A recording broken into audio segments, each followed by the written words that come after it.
안녕하세요. 삼각형입니다. 오늘은 오픈GL과 벌칸의 차이를 보다 자세히 알아보겠습니다. 오픈GL은 상태 머신, 스테이트 머신을 가지고 있습니다. 이 스테이트는 오픈GL에 전반적인 영향을 미칩니다. 상태 머신이 정확하게 무엇인지를 모르는 분들을 위해 예제를 살펴보겠습니다. 먼저 컬링을 활성화합니다. 그리고 컬링이 될 면을 설정하고 있습니다. 그리고 드로우를 합니다. 다시 컬링을 비활성화하고 드로우를 합니다. 컬링을 활성화하거나 비활성화하는 것, 컬링이 될 면을 설정하는 것이 상태입니다.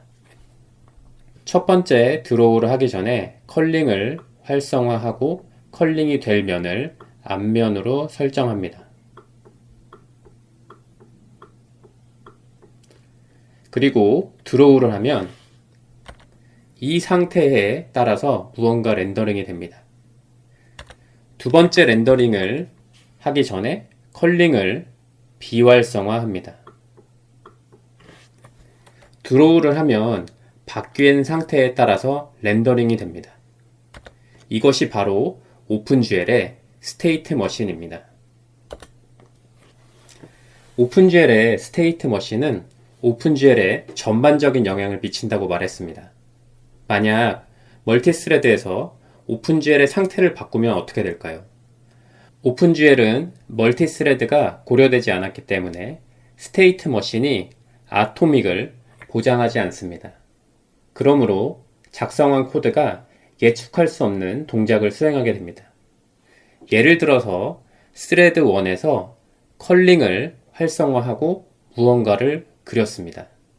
그리고 스레드 2에서 컬링을 비활성화하였습니다. 이 경우 매 실행 때마다 그린 결과가 달라질 것입니다. 이러한 이유로 오픈GL은 멀티스레드를 활용할 수 없습니다. 벌칸은 멀티스레드를 지원하기 위해 스테이트 머신을 과감히 삭제했습니다. 대신 커맨드 버퍼를 만들고 커맨드 버퍼에 커맨드를 기록하여 GPU로 보내는 방식을 취했습니다. 참고로 이 구조는 멀티스레드를 고려한 프로그래밍에서 흔히 볼 수 있는 구조입니다. 개발자는 여러 스레드에서 커맨드를 기록하고 GPU에 보냄으로써 GPU를 더 잘 활용할 수 있게 되었습니다. 이 그림을 살펴보면 오픈GL은 스레드를 하나만 사용하고 있는데 벌칸은 여러 개의 스레드를 사용하고 있는 것을 확인할 수 있습니다. 성능이 문제가 되는 경우 대부분의 원인은 CPU 병목입니다. CPU 병목으로 인해 GPU에 충분한 요청을 보내지 못하고 그로 인해 낮은 성능이 나오게 됩니다. 이 문제를 오픈GL은 해결하기 어렵지만 벌칸은 멀티스레드를 사용해서 해결할 수 있습니다. 두 번째 차이는 API의 차이입니다. 오픈GL은 암시적이고 벌칸은 명시적입니다. 버퍼를 생성하는 예제를 살펴보겠습니다. 오픈GL을 먼저 살펴보면 GLGEM 버퍼로 버퍼를 생성합니다. 그리고 바인드하고 버퍼의 데이터를 초기화해 줍니다. 그럼 언제 버퍼가 진짜로 생성될까요? 버퍼가 생성되는 시점은 GLGEM 버퍼가 아니라 GL 버퍼 데이터입니다. 하지만 이러한 내용도 드라이버 구현에 따라 달라질 수 있습니다. 이렇게 모호한 API를 암시적이라고 합니다. 벌칸의 경우는 VK create 버퍼를 호출할 때 버퍼가 생성됩니다. 매우 명료하죠. 이러한 API를 명시적이라고 합니다.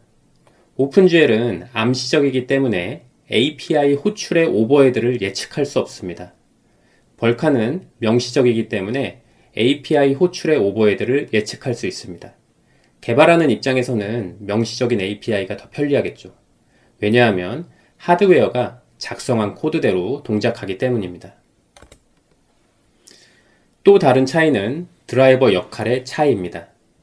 오픈GL은 메모리 관리, 에러 관리 등 여러 가지 일들을 드라이버가 해줬습니다. 이러한 이유로 드라이버가 비대해지고 복잡해졌습니다. 그리고 이를 위해 많은 CPU 자원을 사용합니다. 성능 대부분의 원인이 CPU 병목인데 드라이버에서 많은 CPU 자원을 써서 GPU를 제대로 활용하기 더 어려워지게 됩니다.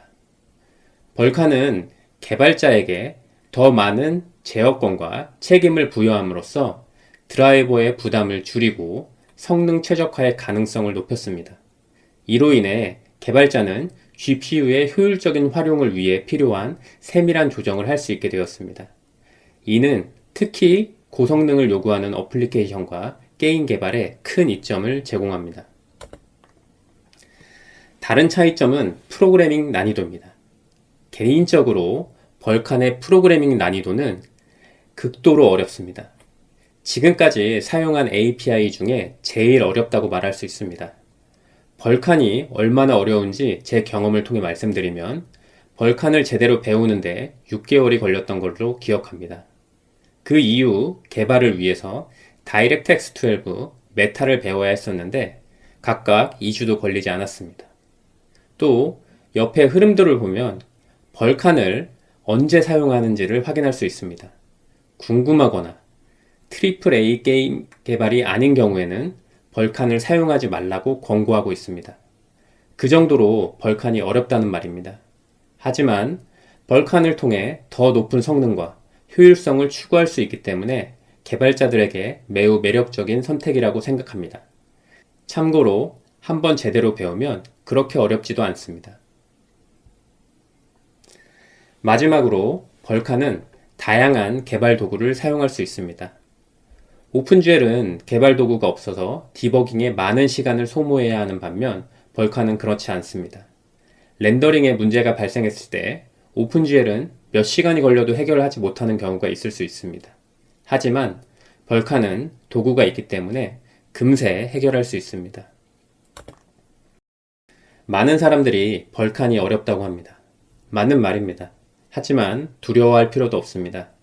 앞에서 살펴본 내용들은 벌칸을 더욱 매력적인 선택지로 만들며 그래픽스 프로그래밍에서 중요한 역할을 하게 될 것입니다.